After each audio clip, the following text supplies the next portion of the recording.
You thought I loved Rebecca? You thought that? I hated her. Oh, I was carried away by her, enchanted by her, as everyone was. When I was married, I was told I was the luckiest man in the world. She's so lovely, so accomplished, so amusing. She's got the three things that really matter in a wife, everyone said. Breeding, brains, and beauty. And I believed them. Completely. But I never had a moment's happiness with her. She was incapable of love or tenderness or decency. Remember that cliff you first saw me in Monte Carlo? I went there with Rebecca on our honeymoon. That's where I found out about her, 4 days after we were married. She stood there laughing, her black hair blowing in the wind. She told me all about herself, everything. Things I'll never tell a living soul. I wanted to kill her. It would have been so easy then. Remember the precipice? I frightened you, didn't I? You thought I was mad.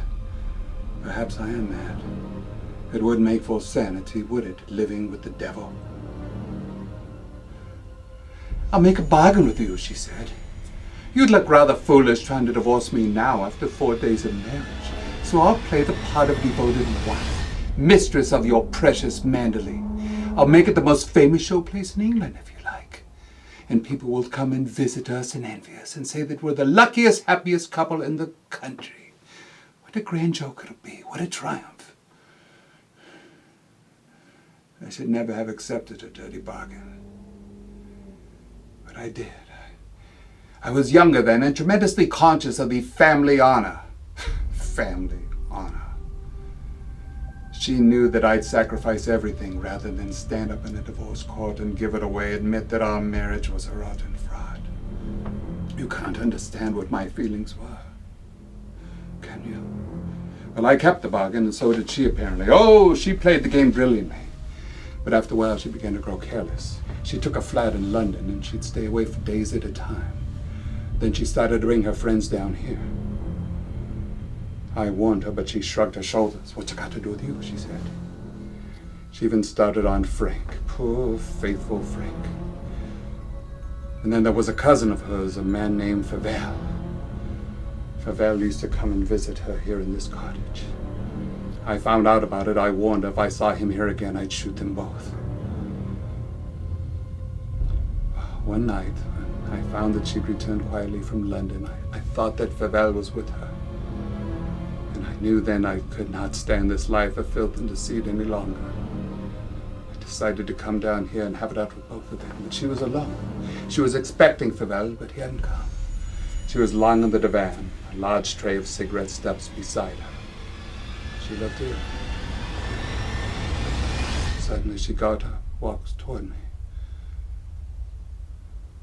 When I have a child, she said, neither you nor anyone else could ever prove it wasn't yours. You'd like to have an heir, wouldn't you, Max, for your precious Manderley? Then she started to laugh. How funny. How supremely, wonderfully funny. I'd be the perfect mother just as I'd been the perfect wife. No one will ever know. It ought to give it the thrill of your life, Max, to watch my son grow bigger day by day and to know that when you die, Manderley will be his. She stood face to face with me, one hand in her pocket, the other holding a cigarette. She was smiling. Well, Max, what are you going to do about it? Aren't you going to kill me? Then she started toward me again. She looked almost triumphant. Suddenly she stumbled and fell. When I looked down, ages afterwards it seemed, she was lying on the floor. She'd struck her head on a heavy piece of ship's tackle. I remember wondering why she was still smiling. Then I realized she was dead. I lost my head. I knew I had to do something anyway.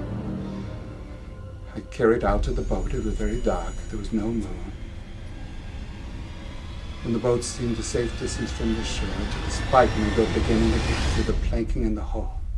And I'd opened up the seacocks and the water began to come in fast. I climbed over into the dinghy and pulled away. I saw the boat heel over and sink. I pulled back into the cove. It started raining.